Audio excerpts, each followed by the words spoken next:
What would you do if you woke up in a pile of corpses in a body that wasn't yours, in a time period that ended over 1,000 years ago? Because that is exactly where our story begins, and somehow, that is the least strange thing that happens. The first sensation was the smell. Dark forest, thick air, and something soft and wrong beneath his hands. He tried to sit up and felt pain shoot through every inch of his body. When he looked down, he understood why. He was lying on top of a pile of dead bodies with more corpses stacked across his legs. A dead man's empty eye socket stared straight up at him from below. He ran.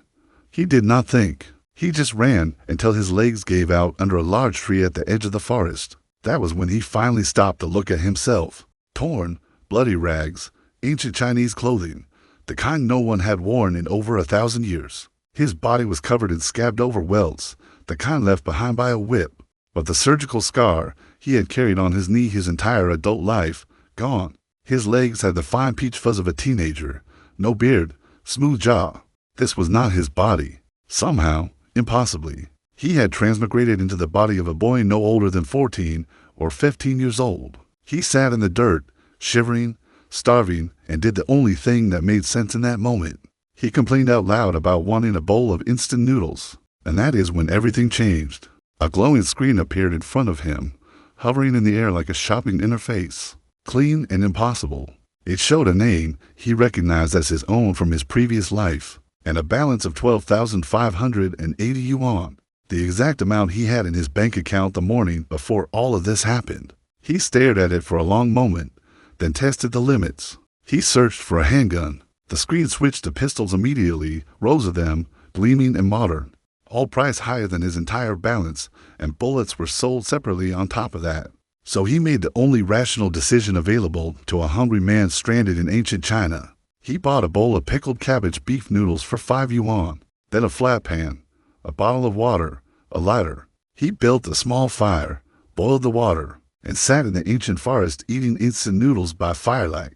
His name, in this new life, was Xi Yunfei, a teenager, alone in the mountains. But he had 12,000 yuan, a magic shopping screen, and absolutely nothing left to lose. Over the next few hours, he kept shopping. Cheap clothes for 580 yuan, a backpack for 360, a one-person tent with a sleeping pad, and then a machete with a sheath that could cut through a tree branch in a single swing. Even in this weak teenage body, he had turned nothing into a survival camp before the sun went down. Balance at the end of his first day, 10,957 yuan. The nightmares came quickly. Dead eyes in the dark, a mass grave that smelled like the end of everything. He barely slept, and when dawn came, he packed up and moved. He was in ancient China. That much seemed clear. Tang Dynasty, maybe, mountains everywhere. No roads, no people, no idea which direction led to civilization. He found a mountain path with stone steps carved into the slope and followed them upward. At the top, he found ruins, abandoned courtyards, collapsed fences, spider webs thick as curtains across every doorway, and on the ground between the huts, broken weapons, sun-bleached skulls, and the unmistakable evidence of violence. This had been a bandit hideout. Someone had wiped it out completely. While searching the ruins, his fingers closed around a broken piece of jade, a sword guard, cracked and old. The moment he touched it, the shopping screen popped up with an offer. 680 yuan for the fragment. He sold it instantly. That changed his thinking entirely. If the system would buy back antiques from this world, then these ruins were not just a shelter, they were a treasure hunt. He set up camp, cleared weeds with his machete, and decided to stay. That evening, feeling flush from the jade sale, he splurged on a roast suckling pig for 388 yuan. He ate the whole thing in one sitting. It was too greasy, and he spent half the night buying plum juice just to settle his stomach. A ridiculous entrance into this new world. But he was alive, he was fed, and he was no longer sleeping in a mass grave. By his third day in the mountains, smoke was rising from his campfire, thick, white, visible for miles. He had burned a pile of damp weeds by accident and created what looked, from a distance, like a signal beacon. He shrugged, nobody around to see it anyway. He was wrong about that. Miles away, at the same mass grave where he had woken up, a group of about 20 villagers in ragged clothes had come to bury their dead. The Turk raiders had swept through this region. grabbing men for slave labor and beating to death anyone who resisted. 9 bodies wrapped in straw mats lay on makeshift stretchers, ready to go home. Among the mourners was a young man named Xi Yunfei, hollow-eyed, sitting on the ground, looking for his younger brother. A boy named Yunfei, the body our narrator now inhabited. They had not found his corpse among the dead. Nobody knew if that was good news or bad. Then someone spotted the column of smoke rising from the mountain. The villagers assumed it was Turk raiders robbing the tomb. But Xi Yunfei stared at that smoke and felt something pulling at him that he could not explain. A gut feeling, an older brother's instinct. An old man called Second Grandpa tried to stop him, warned him it was too dangerous, begged him not to get killed when he was the last male left in the family. Yunfei apologized, asked the old man to look after his mother, and ran toward the mountain.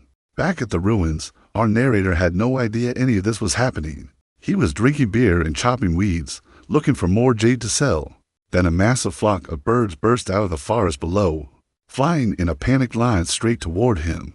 He dove into his tent, heart hammering. When nothing attacked him, he peeked out, machete in one hand, pan in the other. Through the binoculars he had just bought for 200 yuan, he spotted a figure in rough cotton clothes moving up the slope. A young man, Chinese, moving at an impossible speed, leaping up steep inclines like they were flat ground. Before he could decide what to do, the figure reached the top. Dark skin, muscular build, sharp features, and eyes that went wide the moment they landed on him. The young man called out a name, Yunfei. Then again, Yunfei. Our narrator pointed his machete and asked who he was. The young man looked confused for one moment, then moved so fast there was no warning at all. A flick to the forehead, not hard, but fast enough that it could not be tracked or blocked. He hit the ground rolling, more from shock than pain, and looked up to hear the young man say 4 words. "Little brother, it is me." Xi Yunfei had found him, but the person behind those familiar eyes was not his brother. The original Yunfei's memories had not transferred.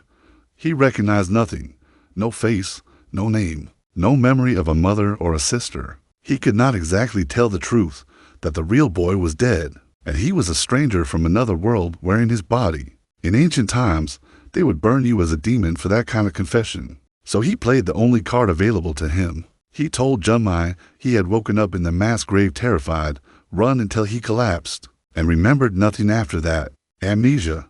Simple, clean, and completely believable after what the boy had supposedly survived.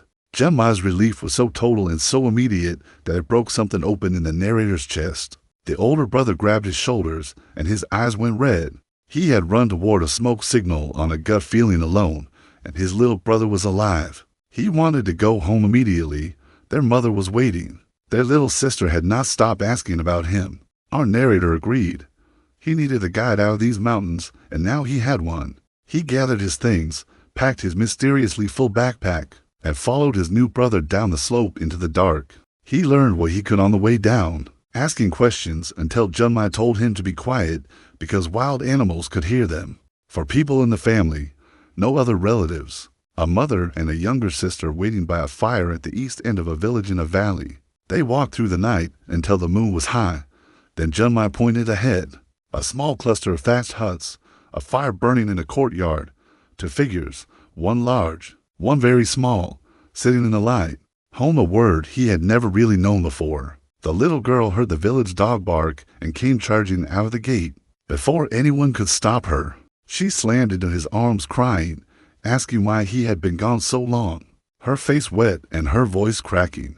She was Ruoi, 4.5 years old, the little pigtails, and completely certain he was her second brother. He did not know her at all, but her crying hit somewhere deep and unexpected. His eyes went red. He held the back of her small head and promised he would never leave again. Then his mother came out of the gate. She had already heard about the amnesia from Yunfei. She looked at the whip scars across his arms and started crying without a word. She called it a blessing that he had come home alive at all. He called her mother and meant it more than he could explain. In his previous life, he had grown up in an orphanage, no mother, no brother, no little sister climbing into his arms, sitting in that small courtyard under moonlight, with grease and firelight and a child who refused to let go of his neck. He started to think that maybe this strange, terrible, impossible situation was also something else. A second chance. The house was a disaster. thatch walls with holes that let the wind through, mosquitoes everywhere, mice on the floor, cockroaches moving openly across the kitchen. But the yard was decent, 3 rooms arranged around a courtyard, and a mother who immediately started making noodle soup the moment she heard they had not eaten. Junmai told her to use less flour and more vegetable leaves. Food was scarce. The Turk raiders had emptied every granary in the county. There was nowhere to buy grain, even with money. Their brother was the family's only provider, hunting in the mountains with crude tools, trading pelts and meat for supplies. A dangerous life. Many hunters never came back. When the soup arrived, there was no salt. It ran out the day before. His mother said she would borrow vinegar cloth from the neighbors until the market reopened. 1 sip of bland broth, and our narrator made a decision. He pulled up the shopping screen and bought 10 packets of instant noodle seasoning. In every available flavor, 100 packets total, 50 yuan. He tore 3 open and stirred the powder into the soup. The moment the powder hit the broth, the bowl exploded with the smell of spicy beef and toasted chili. Roy launched herself from their mother's lap, dove into his lap, and demanded a taste. 1 sip, her eyes went wide. She stared at the bowl like it had personally introduced itself to her. His mother and Junmai were more cautious. These were precious spices. Where had they come from? He lied smoothly and completely. Western traders had abandoned these goods when they fled the Turk invasion. He had found the bag in the ruins. Nobody else knew about it. The 2 of them looked at each other, then nodded together. Keep it quiet. No one needs to know. If only they understood. There was no previous owner. Everything came from a glowing screen only he could see. By morning, the entire village knew Yunfei was alive. Neighbors came to look at the boy who had survived the mass grave. Word spread fast. He learned the full picture quickly. 30 men from their village had been taken by the Turk raiders as forced labor. 22 bodies had been found so far. He was the only one who came back. An old man named Second Grandpa Shao came by that morning to ask a favor. His youngest son, Dashin, had been killed in the same raid. The 2 boys had been best friends. He asked Yunfei to come to the burial that afternoon and throw a handful of dirt on the grave. He nodded immediately. He had lain in the same mass grave as Dashin. The least he could do was show up. But when he arrived at Second Grandpa's house, something was wrong. The smell of death was everywhere in the village. Over 20 bodies waiting to be buried in the summer heat. And yet, standing in Second Grandpa's courtyard beside Dashin's wrapped body, the smell was weaker than it should have been. The boy had been dead for days. In this heat, the stench should have been unbearable. He stopped, moved closer, pulled back the straw mat. Dashin's face was pale, lips cracked and bleeding, but his skin was still warm. He pried open the eyelids. The pupils contracted under pressure, expanded when released. He pinched the finger hard and held it. It turned purple. When he let go, the color rushed back. No death marks on the skin, no decay smell under the wrapping. He had read about this once, in the kind of online article you skim at midnight and then forget. Apparent death, false death, a state where breathing and pulse become so faint they cannot be detected. 3 signs to check. He had just confirmed 2 of them. He looked up at Second Grandpa and shouted loud enough for the whole yard to hear. Get him inside, right now. Dashin is alive. The old man stared at him like he had lost his mind. But he was already moving, lifting the body, calling for boiled water and salt water, carrying Dashin through the door himself. He laid the boy on a bamboo bed and started working through everything he remembered about emergency care. Clear the airway first. He checked the mouth, nothing blocking it. He grabbed Dashin's shoulders and shook hard, calling his name over and over. That worked for lighter unconscious states, but Dashin had been out for 2 days. Nothing happened. Second Grandpa watched him slap at his son's body and barely held himself back from intervening. Then a memory surfaced. The philtrum point, the small spot between the nose and upper lip. He pressed it hard with his knuckle. A tiny puff of air hit his finger from Dashin's nostril. He needed to confirm it. He pulled a thread from the bed sheet and held it under the boy's nose. He told everyone in the room to hold their breath and stay completely still. The thread moved. The Bayo gasped. He leaned the thread right to the nostril to rule out his own breathing. The thread lifted and fell, pushed by air coming from Dashin. He is alive. The Bayo shouted it before the words had even fully formed. Second Grandpa watched his son's eyelashes flutter, watched his chest begin to rise and fall with real visible breaths, and grabbed the boy sobbing. Dashin's pulse was steady, Blood was returning to his eyes. He was going to make it. Word spread through the village in minutes. Every family came. His mother arrived running, Roei already in her arms and already launching herself at him the moment she spotted him. He made sure to correct the story loudly enough for everyone to hear. He had not raised anyone from the dead. Dashin had never actually been dead. False death, a state where breathing becomes undetectable, where the body appears gone but is still fighting. The real clue was that the body had not decayed in the summer heat. A truly dead person would stink within a day or two. Dashin had shown none of that. He said it clearly and calmly, on purpose, so that no one would start calling him a miracle worker. He was going to have enough problems without adding that reputation. That evening he taught the family how to make sour pickled cabbage fish with a packet of seasoning, an oil he bought from the shop. His brother filleted the grass carp with terrifying precision, pulling every tiny bone from the meat by hand.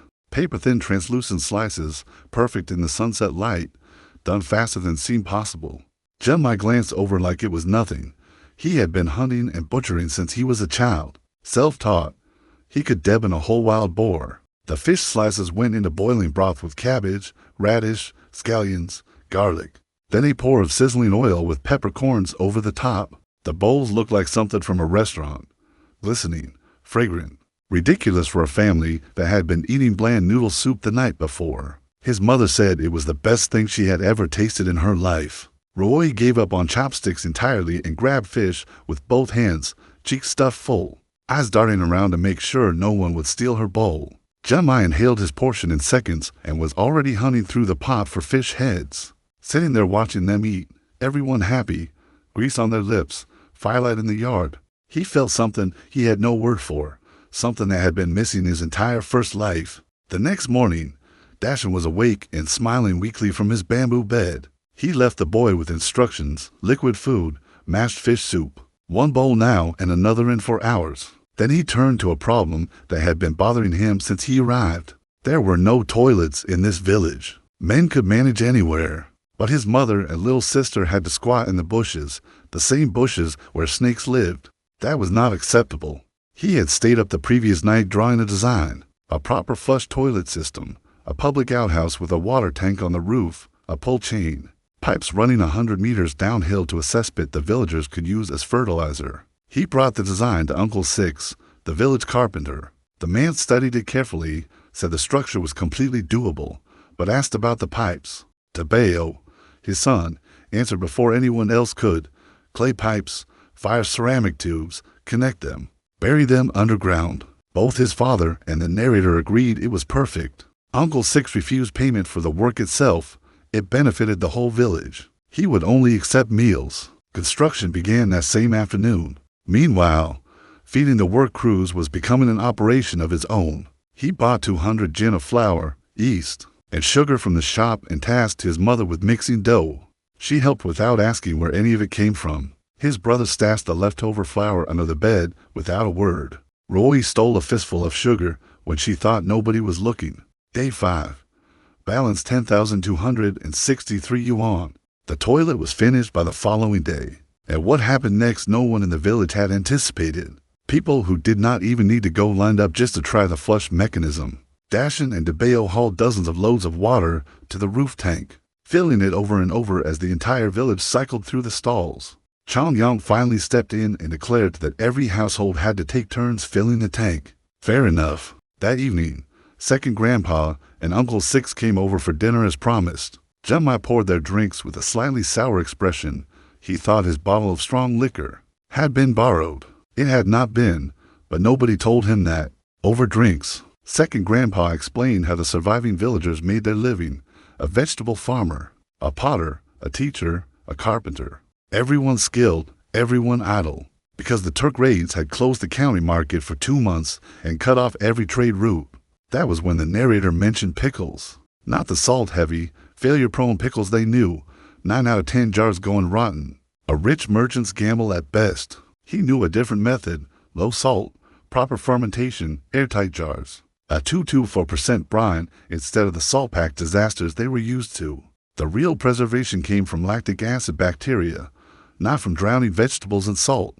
If he could fix the technique, they had the vegetables, the pottery, the labor, and the timing Winter was coming, and in winter, good pickles became incredibly expensive. Second Grandpa jumped up and went to get Grandpassion before he had even finished talking. The next morning, the whole valley was in motion. He walked out of the house in his Hawaiian shirt and beach shorts and found his brother, wearing the exact same outfit, same clothes, but Junmai had bulging arms and bronze skin, while he looked like a pale skeleton with visible ribs. Worse, Junmai was wearing straw sandals their mother had handmade, and they somehow looked infinitely cooler than his knockoff sneakers. He threw a fit, demanded his own pair. His mother looked at his perfectly good modern shoes, looked at his brother's disintegrating sandals, and clearly thought he had lost his mind. But she pointed him to a stash under the bed. He swapped into straw flip-flops immediately, unbuttoned his shirt halfway, and strutted around the yard like he was on a runway. His brother looked ready to put him through the fence. At Second Grandpa's pottery workshop, the real work began. The yard was packed with women in their 20s and 30s. The Turk raids had taken nearly all the young men. He laid out the design for the pickle jars, a charcoal sketch with detailed close-ups of the lid, and the water seal groove around the rim. The groove was the key. Water sat in it. The lid sealed into it. Fermentation gases could escape, but air could not get in. Second Grandpa understood every detail immediately and announced he would stay up all night to fire 50 jars. Uncle Six had already started digging the foundation for the pickle workshop without being asked. He had somehow surrounded himself with people even more impatient than he was. Then the money problem hit him. Feeding nearly 300 steamed buns per day to all the work crews was bleeding him dry. 50 gin of flour every morning, 180 yuan gone before breakfast. He needed to start earning instead of just spending. He bought a Tang Dynasty chronology for 20 yuan and a map of China from the shop. What he found in those pages changed everything. Shago village sat between Jingyang County and the capital Chang'an, with rivers cutting across the land like natural moats. The Turk army was camped to the north, hundreds of thousands strong, but blocked from advancing south in full force by the waterways. Only small raiding parties had been crossing the loop villages. His area was actually relatively safe, and according to history, the emperor had been on the throne for 9 days. In 6 more days, a treaty would be signed. The Turk army would withdraw. Peace would come. He was muttering all of this to himself on the road when his brother stopped him. They had reached a steep slope with a flat stone platform at the top, and sitting on that platform were 4 large, bearded Turkish soldiers with their horses and saddlebags full of looted goods. His heart nearly stopped. He searched the shop frantically and bought a titanium alloy short knife for 400 yuan, gripping it in his pocket with a palm soaked in sweat. He whispered to his brother, for men, could he handle it? Junmai tightened the machete at his waist, gave him one calm look, and walked straight at them. The Turk soldiers cursed and drew their long swords. And then his brother moved. The same blur he had seen the day they met, impossibly fast, no warning, no wind up. One stroke, the leader grabbed his throat as blood sprayed across the road. The other 3 froze. They had never met a Tang civilian who fought back, let alone one who attacked first. 2 of them grabbed boughs and ran for the trees. The third charged with a sword. He screamed a warning. If those archers reached the tree line, they were both dead. His brother dodged the charging man's swing and took his head off in a single stroke. He dropped to his knees and threw up. The head had rolled to his feet. Meanwhile, Junmai crouched, launched himself. 15 steps in an instant before either archer could draw. 2 cuts, both dead. For elite Turk soldiers, gone in the time it takes to finish a sentence. He was still on his knees, staring at the ground, when his brother came back and started dragging the bodies into the bushes. Then they both turned to look at the 4 war horses standing in the road, saddlebags stuffed with stolen goods. He walked over and patted the big chestnut horse on the neck. "We are taking them," he said. The whole village had no horses, not even a donkey. His brother was uneasy. This could bring danger to the village, but he convinced him. He could not say he knew from history that the Turk threat was nearly over, so he just told him to trust him. While Junmai tied the horses to the cart, the shopping screen flashed with a notification he had not expected. The 4 soldiers had been carrying 21 liang of gold in an embroidered pouch. The system offered to buy it back for 210,000 yuan. He hit the button. Balance 215,725 yuan. He actually screamed with joy. Junmai looked over, saw him cackling at the pouch, shook his head, and smiled. Between the horses, the gold, and 70 liang of silver on Jumai's back. One roadside encounter had turned them from dirt poor to genuinely wealthy. He bought another bottle of strong liquor for the road, and they passed it back and forth walking home, both of them in the best mood since the world had changed. But approaching the village, he saw every single villager gathered on the east hill, clutching hoes and sickles and wooden clubs. They had seen horses coming and assumed Turk raiders were attacking. Roy broke free from their mother and came sprinting down the hill in her little monster costume, tail bouncing behind her. Uncle Six calmed everyone down from the hilltop, pointing out that with all of this boy's strange talents, trading for horses was hardly the strangest thing he had done. The old men looked at each other and nodded. Whatever he was doing, it was feeding the village. Nobody was going to ask too many questions. That evening, he sat down with the village elders and laid out a plan. Not charity, not handouts, real jobs with real pay, workshops, steady wages, guaranteed meals for labor performed. He would hire every household in the village. Grandpassion raised a concern. Most remaining villagers were old people, children, and women. Could women really work in workshops? His mother slammed that down before anyone could agree with the question. Women worked the fields every day without anyone complaining. That shut the room. The next morning, he stood on the stone platform at the top of the east hill with the whole village gathered below. He laid out the jobs: fish drying station by Moen Creek, pickle workshop, pottery, construction, kitchen, farming.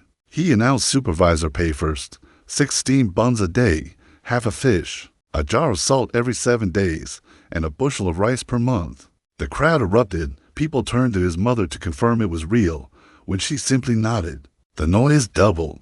That package was worth more than a restaurant waiter earned in the county town in a full month.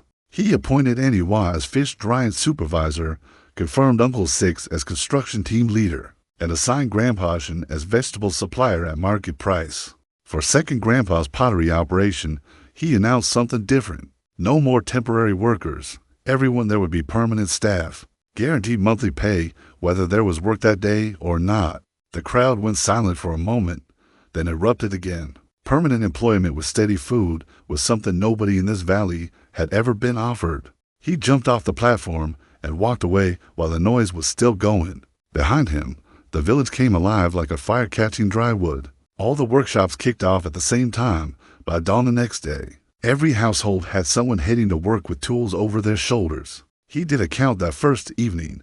Over 80 people employed across 6 operations, with more coming online daily. He spent the afternoon lying in the yard thinking about the pickle business, what to make first, what would sell fastest. He bought a cookbook from the shop for 50 yuan. What he found inside nearly gave him a heart attack. Different pickles had completely different timelines. Quick pickled Sichuan style took under 24 hours.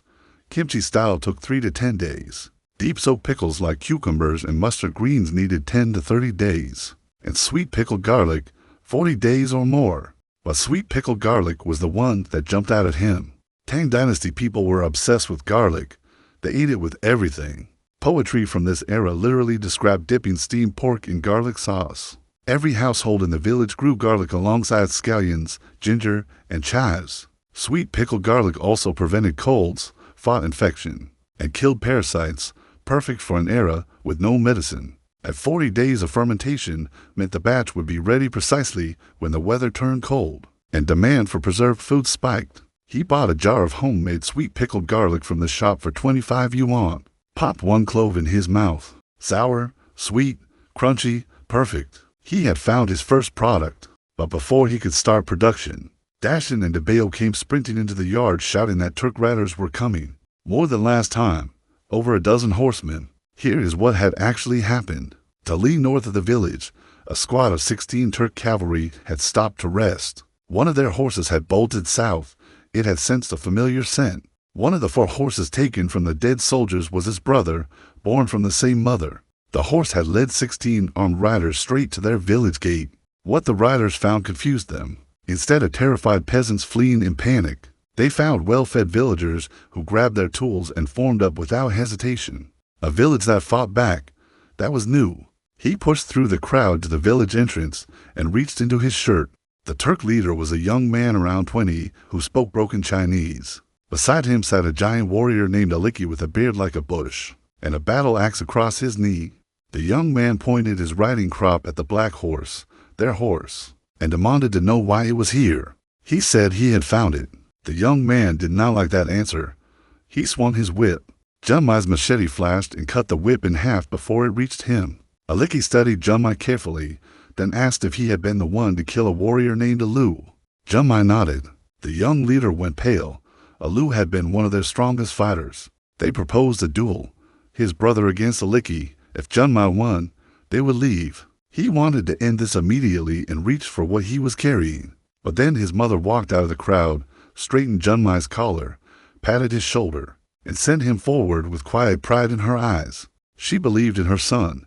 The village believed in him, and right now he was their only answer. Aliki swung the battle axe down like a thunderbolt. Junmai rolled clear just in time, then launched forward like something released from a spring. Their weapons crashed together. When they separated, Junmai's machete was untouched. The axe had a chunk missing from its blade. Modern high-carbon steel against ancient iron. It was not even close. Then the young leader cheated. An arrow snapped out from his bow and barely missed Junmai's nose. Something snapped inside him. He rushed forward from the crowd and pointed his new purchase directly at the leader's face. The Turk riders looked at it, confused. It was not a crossbow. There were no arrows. No one understood what they were seeing. The young man relaxed. He thought it was harmless. He called off the duel and changed his demand. Hand over the machete, he said. Hand over the blade, and he would spare all their lives. He announced he was a prince. Junmai looked back at the village. One night for the safety of everyone. He was about to agree. That was when the trigger pulled. He had bought a mini Uzi submachine gun for 20,000 yuan, with 50 rounds of ammunition for another 1,000. The gun roared. Fire spat from the barrel. Smoke poured across the road. He screamed every curse he knew and emptied the entire magazine. When the smoke cleared, all 16 Turk soldiers were on the ground. Not one was moving. He turned around to find every single villager staring at him with their mouths hanging open. His mother and Junmai were the only still standing. Everyone else had hit the dirt. He had spent 21,000 yuan in about 4 seconds. Balance 194,650 yuan. He handed the empty gun to his brother and told him it was useless now. No bullets left. Junmai turned it over slowly in his hands, fascinated. Uncle Six called it the most powerful hidden weapon he had ever seen. He said he had found it by chance. Everyone pretended to believe him. From the 16 soldiers, the system pulled 7 liang of gold and 3 pieces of worked jade worth over 100,000 yuan in buyback value. He recycled everything.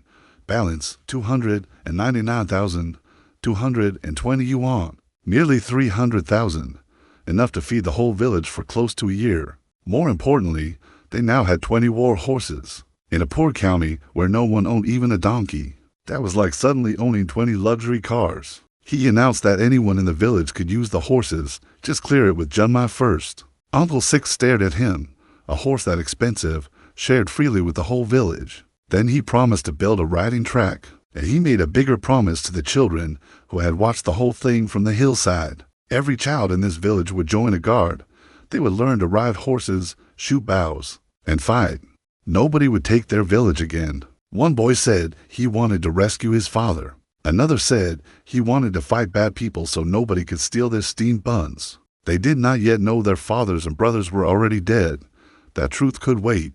He led them all home with promises of soda, and tried not to think too hard about what he had just done. In the days that followed, the village transformed at a pace that surprised even him. All the workshops were running at full capacity, the fish drying station, the pickle operation, the pottery, the kitchen. Word had started to spread to neighboring villages, and women arrived at the dining hall asking to trade eggs for flour, children with them, thin-armed and hollow-cheeked. He changed the rule. Anyone who came to trade eggs could exchange at market price, receiving raw flour and rice, instead of finished buns, to keep the kitchen from being overwhelmed.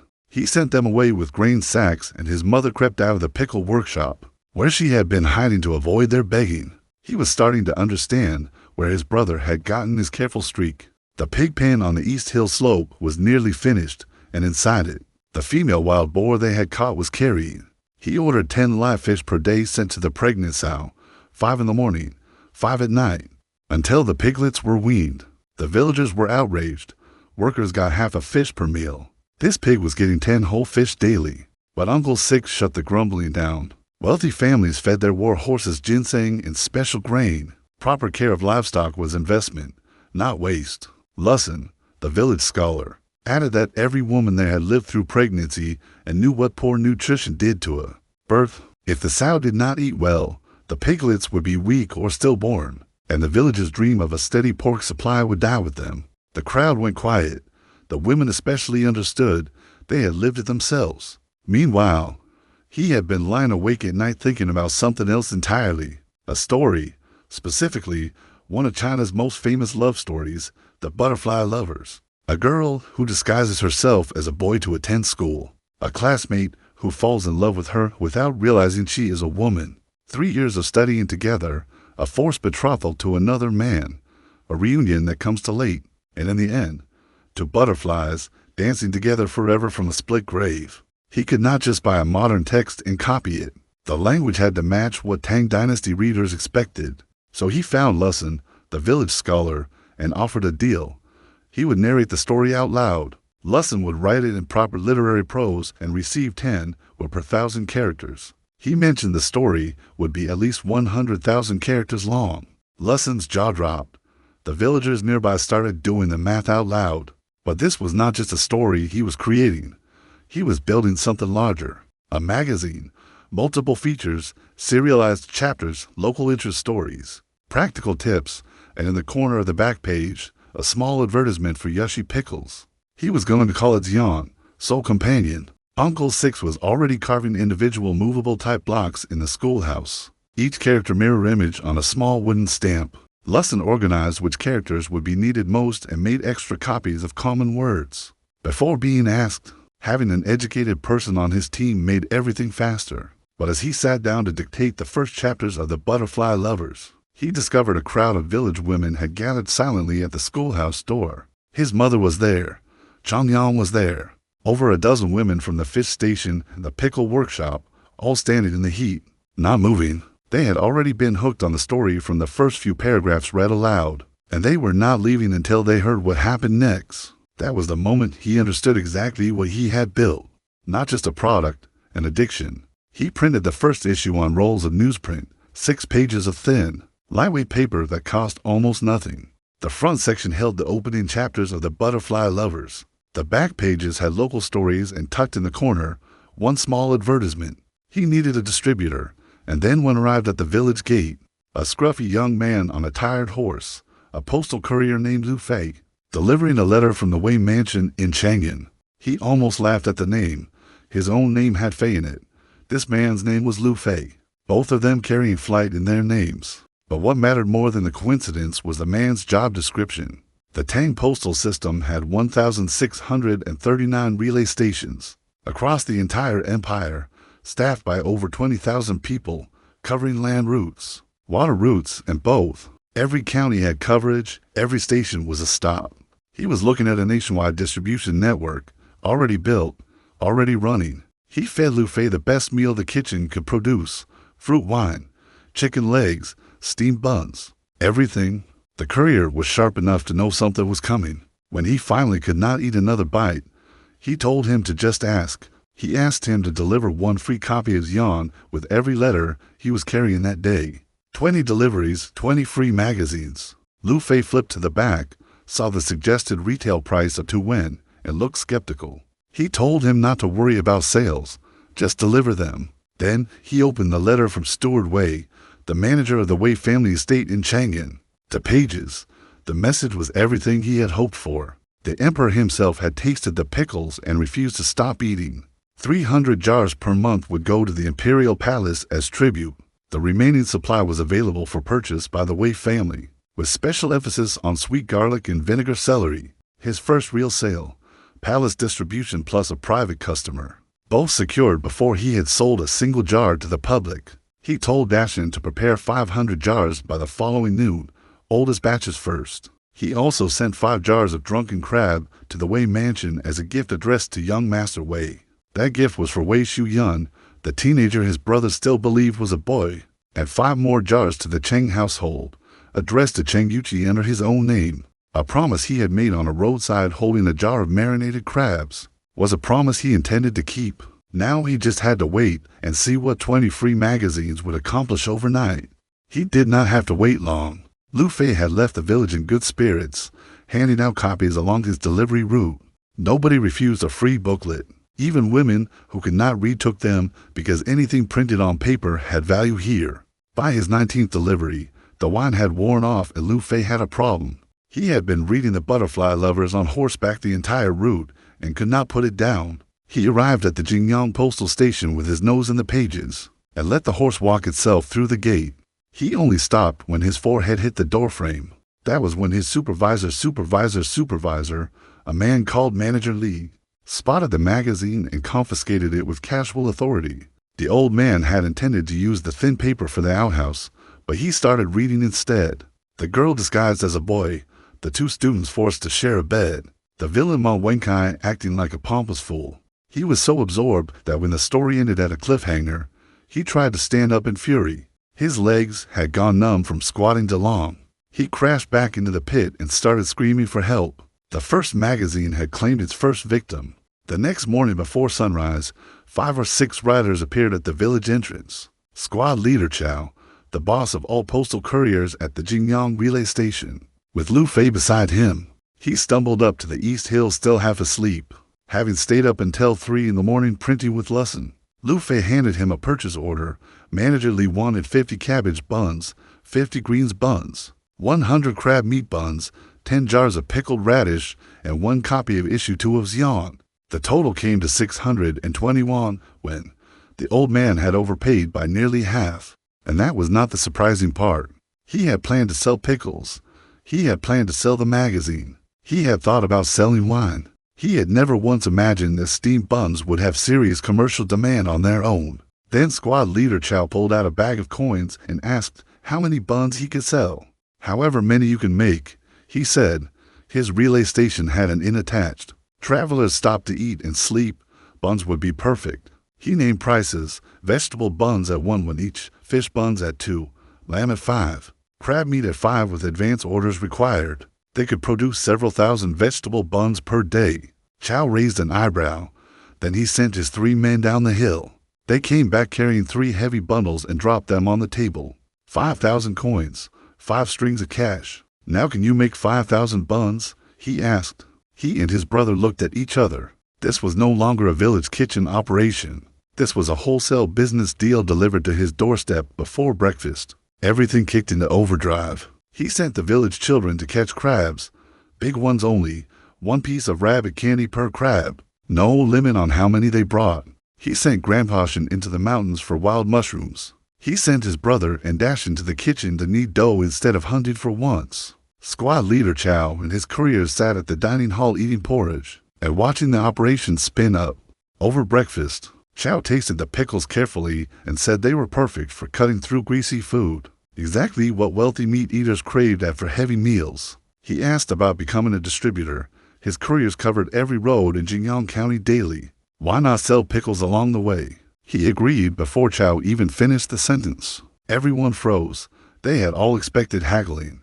Wholesale price, 28 yuan per jar, to below retail, but with one condition. He needed 50 laborers from surrounding villages, men or women, honest country folk, no criminals, no sick people, room, board, and 100 yuan monthly salary. Chow divided the recruiting rights among his couriers on the spot, keeping the best spots for himself. Even Lu Fei, an orphan raised on neighbors' charity, could think of people who had helped him growing up and deserved the chance. He did not mind watching them carve up the recruiting rights in front of him. That was exactly what he wanted. If their people were here, they were invested. While all of this was happening at the station, back in Jingyang County, something else had gone completely wrong. Manager Li had spent the night in agony over the cliffhanger ending of The Butterfly Lovers. He could not sleep. At dawn, he opened the station door and found a mob. Horse carriages lined the road outside. Representatives from every prominent family in Jingyang County were crowding the entrance, all shouting at once. Every wealthy household in the county had received a free copy of Xian. Every literate woman in those households had stayed up all night reading and hit the same cliffhanger ending, and not one of them had slept. The mob was not angry at the magazine. They were desperate for the next issue. Manager Li looked at the crowd of household stewards and servants, all suffering the same cliffhanger agony he had been through alone, and said the words, "Come in." 20 free copies of a 6-page magazine printed on cheap newsprint. One night, an entire county hooked. When Lu Fei returned to the station that morning with his goods, the mob immediately surrounded him. He had secretly copied a few pages of the next chapter manuscript while Lesson was transcribing for Manager Li. He had planned to read it before bed that night. What he held in his hands had just become the most valuable piece of paper in Jingyang County. Steward Zhang from a military family grabbed his sleeve and demanded the continuation. A rival named Steward Lu from a merchant family waved 100 yuan, 5 times the cover price. Manager Li stormed out, told everyone to stop bullying his courier, and declared a fair auction. The bidding started at 100, then 300, then 800 as Steward Zhang emptied every coin he was carrying. Then Steward Lu slapped down a silver ingot, 1 liang, 1100 yuan. Lu Fei's face lit up like a lamp. Just as he was about to accept, a voice called from the back of the crowd, 1500 yuan, from the Cheng family estate. The room went silent. Everyone knew the Cheng family.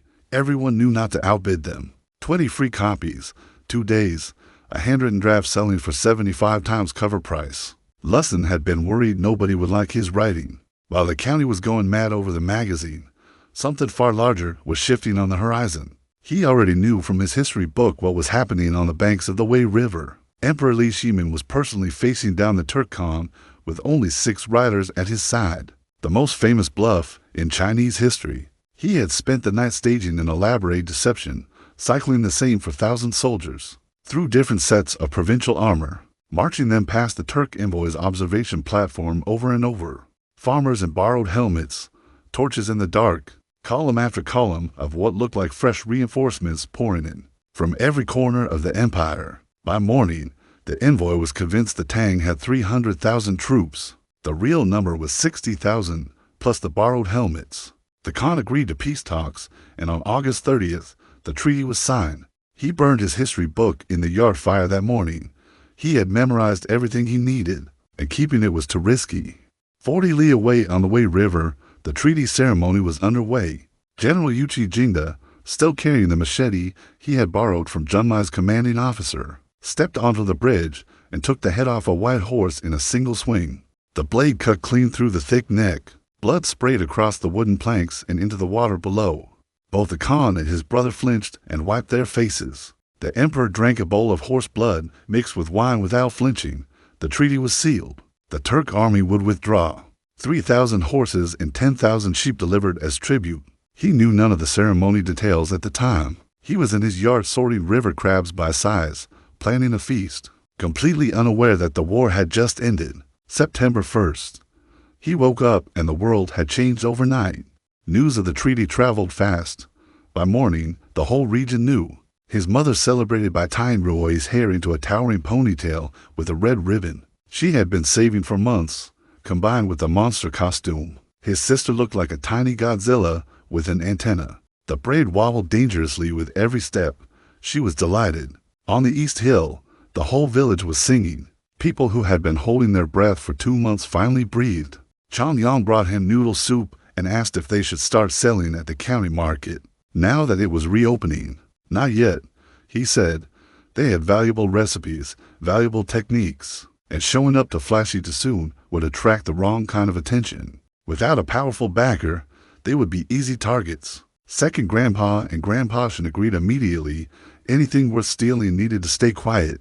He was still working through the distribution problem when a boat stopped at the river landing. Steward Wei arrived with a teenage visitor, Wei Shuyun, the one his brother still believed was a boy, the one who had been unable to stop staring at Junmai across the dinner table. The visit covered business, pickle orders confirmed, cold noodle recipes exchanged, 500 jars loaded onto the boat. But during the tour of the village, Steward Wei had mentioned their father. He could not say much, only that their father was tied up with something and could not come home yet. Junmai's face changed completely when he heard it. In 2 years since his father vanished, these monthly visits had been the only lifeline. The connection was still alive.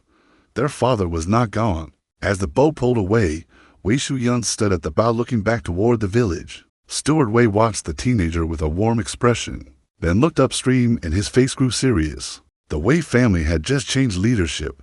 The timing was not right for big moves. He would bring the pickles to the palace, but the formal partnership would have to wait. Meanwhile, the pickles had already arrived at the imperial palace. Wei Zheng, the most famous advisor in Tang Dynasty history, the man who would spend his career telling the emperor exactly what he did not want to hear, had brought them personally. The emperor had not wanted to try them. Pickles were just emergency food in his mind, salty and functional. Wei Zheng told him to taste them. He did. One bite of sour lotus root, then spicy radish, then more, and more, and more. The sound of crunching filled the great hall. He emptied every plate without stopping and was still hungry when they were gone. Li Shimin decided to put the pickle trade under the Eastern Palace's management. He waived the profit share, asked for direct palace delivery, and called the boy behind this operation a child playing at business. Let him do as he pleased. As for the ice-making formula, on the same sheet of paper, the emperor had initially dismissed it. Autumn had arrived in the north. Nobody needed ice. But Wei Zheng pointed out that the southern provinces were still sweltering. Distributing this technique to the people of Lingnan and Jiangnan would let remote regions feel the emperor's generosity. Perfect propaganda for a new ruler who needed goodwill. Li Shimin loved the idea. And then, he could not resist jabbing Wei Zheng about once having served the losing side. Wei Zheng fired back without blinking. If the former prince had listened to my advice, today would not have happened. The emperor slammed the table in fury. Wei Zheng stared right back. They locked eyes for a full minute. Li Shimin backed down first. After Wei Zheng left, the emperor sat alone holding the sheet of paper, the one the narrator had used to write to. Recipes as if they were nothing. He held it next to imperial-grade paper and the finest tribute paper in the empire. It was better than both. Wider, smoother, sturdier. He spoke to the empty room. "Kaishan," he said, "your boy has sent me quite the gift." A hoarse voice answered from behind the bookcase. Their father, Shi Kaishan, alive, hidden inside the imperial palace, serving as the emperor's secret advisor. The mysterious voice that had helped plan the great bluff against the Turk Khan, that had been him. Li Shimin offered to grant the narrator a noble title, a county lord, or even a founding county duke, based on his father's secret service record. His father refused. He asked the emperor to treat his son as an ordinary citizen and forget about him. The emperor pushed back. His elder son's martial talent was being wasted outside the army, and now the younger boy's abilities rivaled the ancient sage who invented writing. Was he really going to bury both sons in obscurity? Silence from behind the bookcase. "Fine," Li Shimin said. "Let the boy play. But a tree that grows taller than the forest will be broken by the wind.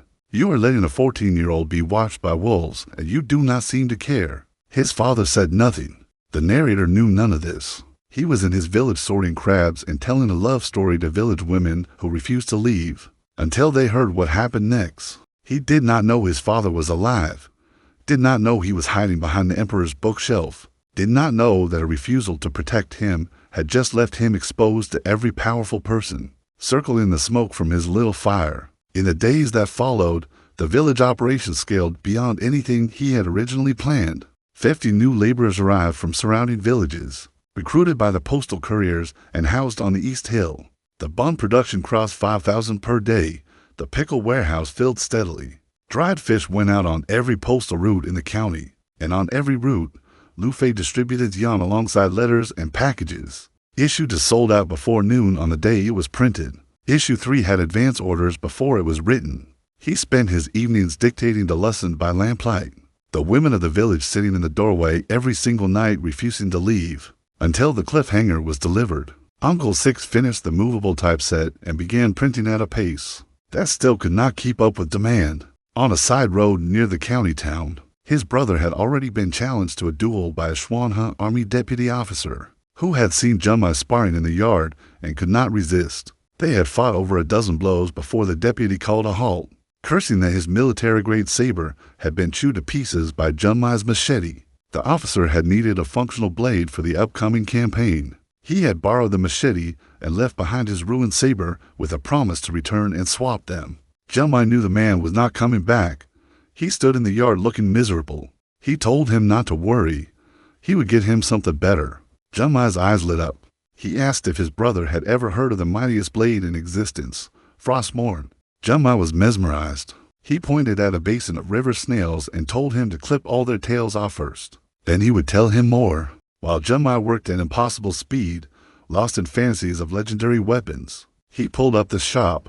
Titanium alloy replica, 1-to-1 scale, 46,500 yuan. He gritted his teeth and bought it. His brother was worth it. He hid it under the bed for later. Balance, 252,520 yuan. Outside the gate, the village was buzzing. Inside the kitchen, he was stirring a pot of 5-spice river snails for a little girl who had threatened more tears. If he did not hurry, everything was moving, everything was building, and somewhere behind an emperor's bookshelf, a father who refused to step forward was watching his sons through someone else's eyes. September 3rd. A postal rider named Xi Yunfei had been in and out of the village 3 times since the treaty, and every visit brought more orders than the last. 300 jars per month to the imperial palace, 200 more to the Wei household, 5,000 buns daily to Relay Station Inn stretching across Jingyang County. The machine he had built from a fishing net, a seasoning packet, and a bowl of instant noodles was now feeding the county and reaching the capital. On the East Hill, the school ran every morning. Children who had never held a brush were learning to read by lamplight and chalk dust. Lustin stood at the blackboard like a man reborn, a poor scholar, who had spent his whole life scratching characters in dirt, now teaching with real tools and being paid more than he had ever earned in a year. The pig pen held 12 healthy piglets growing fast. The wild chicken coop held 20 birds and was expanding. The public toilet had been replicated at the Wei mansion and Uncle Six had more orders than he could schedule. Every workshop ran on time. Every household had someone working. Even the children under 10 had jobs, gathering fruit, catching snails, paid in candy and shaved ice. He had built something that should not have been possible. A functional economy inside a single Tang Dynasty Valley village running on saltpeter ice, pickled garlic, movable type, and steamed buns. But the story was not finished. On a side road near the county town, he had met a girl named Cheng Yuqi, the daughter of General Cheng Yaojian, one of the most powerful military commanders in the empire. They had exchanged nothing more than a jar of drunken crabs and a promise. But she had pulled back the carriage curtain at the last moment, cheeks flushed, and asked where he lived. 3 Li East, Shago Village, Xi Yunfei. She had smiled and told him not to forget what he said. Then the curtain dropped, and the carriage disappeared in a cloud of road dust. He had stood there staring like an idiot until his brother reached for his forehead. He dodged, and Wei Shuyun, the girl his brother still believed was a young nobleman, had stood at the bow of a departing boat looking back at the village. She had told Steward Wei she did not want to visit the Wei family's country estate. She wanted to come back to Shago Village. Then she had blushed and run into the cabin. Junmai had no idea. He was sharpening his new titanium sword in the yard and making the chickens nervous. His brother, Shi Junmai, the man who ate 10 steamed buns for breakfast and coughed on his first sip of strong liquor, was going to become a legendary general. He had seen the name written in his history book, the officer who led 120 elite cavalry to destroy a Turk chancellor and kill 3 of his brothers in a single raid. The man with iron in his blood and war in his heart, who had climbed a tree to watch the legendary Xuanhe cavalry ride past, gripped the bark until his knuckles went white, then climbed down and came home. He chose family, for now, and somewhere in the imperial palace, their father was listening through a crack in a bookcase to an emperor describe his own sons, with something that sounded close to admiration. He had refused the title, refused the protection, left his boys exposed. Perhaps he believed that what grows without shelter grows stronger. Perhaps he was afraid, or perhaps he knew his sons well enough to know they did not need him. The narrator did not know any of this. He would not know for a long time. What he knew was simpler, and in its own way, more remarkable. He had woken up in a mass grave in a body that was not his, in a time period that had ended over 1,000 years before he was born. He had a magical shopping screen, a balance that had started at 12,000 yuan, and absolutely nothing else. No plan, no allies, no memory that belonged to him, no guarantee that any of this would work. And from that starting point, he had built a school, a toilet system, a pickling operation, a printing press, a distribution network, a livestock program, and a village guard. He had saved a boy from being buried alive, fed a village through a military blockade, sold pickles to an emperor who could not stop eating them. He had given a mother clothes that made her eyes go red, given a little girl in a monster costume unlimited candy, and exactly one small bowl of shaved ice per day, strictly enforced. He had given an older brother a sword wrapped in leopard skin that cost as much as a sniper rifle, because that older brother had run toward a smoke signal on nothing but a gut feeling, and somewhere along the way, he had stopped thinking of this place as a mistake to survive and started thinking of it as a life worth building. The Tang Dynasty had an entire empire ahead of it. The Silk Road would reopen, cities would rise, poetry would be written that people would still recite 1,500 years later, and he was sitting in the middle of it, in straw flip-flops and a Hawaiian shirt, with a backpack that could order anything from the modern world. The balance still read over 200,000 yuan. The pickles were selling. The magazine was spreading, and the first chapter of something much larger had barely begun. Roy came running across the yard in her monster costume, tail swinging, and threw herself at his legs. She wanted more shaved ice. He said one small bowl. She said the bowl had a crack in it and needed to be replaced with a bigger one. He picked her up. She patted his forehead like he was a pet and told him to stop making things so complicated. His mother laughed from the kitchen doorway. His brother walked past carrying Frostmourne on his back, leopard skin gleaming, heading toward the hills for another training session that would end with terrified birds and a very tired horse. Dashin was at the bookkeeping table. Lusson was in the schoolhouse, already writing tonight's chapter by lamplight. The postal couriers would be back in the morning with more orders. The wheat harvest was coming. The piglets were growing. Winter was not far, and somewhere on a road near the county town, a carriage was still trailing dust. He set Rui down, told her one bowl and not a crack wider, and turned toward the kitchen. There was fish to clean, crabs to marinate, another chapter of the butterfly lovers to finish before the women at the schoolhouse door drove Lusson to despair. There was a lot of work still ahead. He had learned something important since the morning he woke up in the dark, with dead eyes staring up at him. Survival is not just about staying alive. It is about what you do with the strange, impossible, second chance you are handed when the world turns upside down. Some people find themselves with power and hoard it. Some find themselves with knowledge and protect it. He had arrived with a shopping screen and a bank balance, and he had spent it on fish nets and steamed buns and pickled garlic, and a school with a real blackboard. Not because he had to, because he had grown up with nothing, and he knew what nothing felt like. He knew what it felt like to have no mother sit up waiting by the fire. No older brother run toward smoke on a gut feeling. No little sister throw herself at your legs because she has been counting the minutes since you left. He had all of that now. A family, an impossible, loud, stubborn, embarrassing family that ate too many buns and hid liquor under the bed and made him drag a very large sword through a public toilet tour. And he was not going to let anything take that from him. Not Turk raiders, not rival merchants, not powerful men watching from the shadows wondering how a 14-year-old knew things. No one in this era should know. The wheels of history were turning exactly on schedule, and he was turning with them in straw flip-flops, with a pot of 5 spiced snails on the fire and a little girl demanding to know why her ice bowl was so unfairly small. 3 months ago he had nothing. Now he had a warehouse full of pickles, a printing press, 20 war horses, 12 piglets, a legendary general for a brother, and a bowl of drunken crabs he had promised to a girl who had absolutely not smiled at him before. The carriage curtain dropped. Not that he was thinking about that. He absolutely was. The East Hill was quiet at dusk. The workers had gone home. The schoolhouse lamp was still burning. He stood at the top and looked out over the valley, the creek, the rice fields, the ring of mountains that had seemed like a prison the first day he climbed them. They did not feel like walls anymore. They felt like the edge of something just beginning. He had a shopping screen, a family, a village, and a dynasty still finding its footing.